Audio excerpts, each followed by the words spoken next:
Guys, welcome back to our channel. ಇವತ್ತು ಕೆಲವು Instagram ಸೆಳೆಗಳನ್ನ roast ಮಾಡೋಣ ಬನ್ನಿ.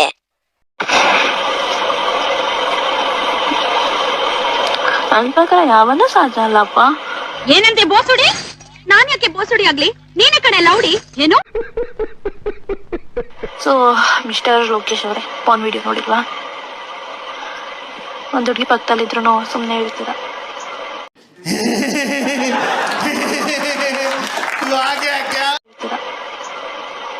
ಸುಮ್ಮನೆ ಇರ್ತೀರಾ?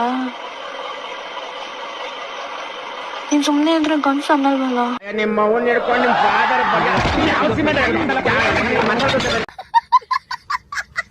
ಎಷ್ಟೋ ಜನ ಬಂದ್ ಹೇಳಿದ್ರು ನೀವು ಹೋಗೋದ್ಮೇಲೆ ನಾವು ಬಿಗ್ ಬಾಸ್ ನೋಡೋದೇ ಬಿಟ್ಬಿಟ್ಟಿದ್ದೀವಿ. ಎಷ್ಟೋ ಜನ ಬಂದು ಆಟೋ ಡ್ರೈವರ್ಸ್ಗಳು, ಕ್ಯಾಬ್ ಡ್ರೈವರ್ಸ್ಗಳು ಜಿಯೋನೇ ಡಿಲೀಟ್ ಮಾಡಿದೀವಿ ಅಂತ ಹೇಳಿದ್ರು. ಸಾಕಷ್ಟು ಪ್ರೀತಿ ಅಭಿಮಾನ ಇದೆ ನನ್ನ ಮೇಲೆ. ನಿಮ್ಮೂರ್ ಗದ್ದೆಲಿ ಏನಾದ್ರೂ ಹೂವ ಬೆಳೆಸಿದ್ದ? ಯಾಕೆ ಮತ್ತೆ ನನ್ ಕಿವಿಗೆ ಲಾಲ್ ಬಾಗ್ ಇಕ್ತೀಯ ನೋಡು. ಈಗ ಎಲ್ರು ಒಟ್ಟೊಟ್ಟಿಗೆ ಬಂದ್ರೆ ನಾನು ಯಾರ ಹತ್ರ ಹಾಕಿಸ್ಕೊಳ್ಳಿ? ಎಲ್ರು ಓಪನ್ ಮಾಡಿ ನಾನೇ ಕೈ ಹಾಕಿ ನೋಡ್ತೀನಿ. ಯಾರ್ದು ದೊಡ್ಡದಾಗಿರುತ್ತೋ ಅವ್ರ ಹತ್ರ ಹಾಕ್ಸ್ಕೋ.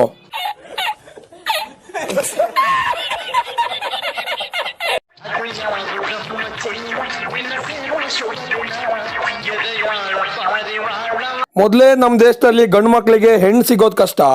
ಅದ್ರಲ್ಲೂ ನೀವ್ ಹೆಣ್ಮಕ್ಳೇ ಎಲ್ಲ ಮಾಡ್ಕೊಂಡ್ರೆ ನಾವೇನ್ ಗೆಣಸ್ಕಿಳ್ಬೇಕಾ? ಸಮಾಧಾನ ಮಾಡ್ಕೊಳ್ಳಿ. ಕಿಸ್ ಮಾಡ್ದ ಅಂದ್ರೆ ಹೆಂಗೆ ಟೆಂಟ್ ಆಗ್ಬಿಡೋದು. ತುಟಿ ಎಲ್ಲ ಕಚ್ಚಿ ಎದೆ ಎಲ್ಲ ಇಸ್ಕಿ ಸರಿಯಾಗಿ ಕಿಸ್ ಮಾಡ್ತಿದ. ನೀನ್ ಕೂತ್ಕೊಳ್ಳ ನನ್ ಬಾಯಿಗೆ ಇಕ್ಕೇ ಬಿಡದ. ಫಸ್ಟ್ ಈ ಇನ್ಸ್ಟಾಗ್ರಾಮ್ನ ಡಿಲೀಟ್ ಮಾಡಿ ಎಣಿಬೇಕು. ಇದು ಇನ್ಸ್ಟಾಗ್ರಾಮ್ನೋ ಕ್ರೋಮೋ ಒಂದು ಗೊತ್ತಾಗ್ತಾ ಇಲ್ಲ.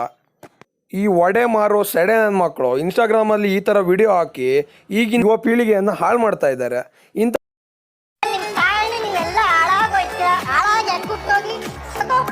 ಕರೋನಾ ಬಂದು ಎಂತೆಂತರೂ ಸಾಯ್ತಾರೆ, ನಿಮ್ಮಂತೂ ಸಾಯ್ತಾ ಇಲ್ಲ. ನಂಗೆ ಅದೇ ಬೇಜಾರು.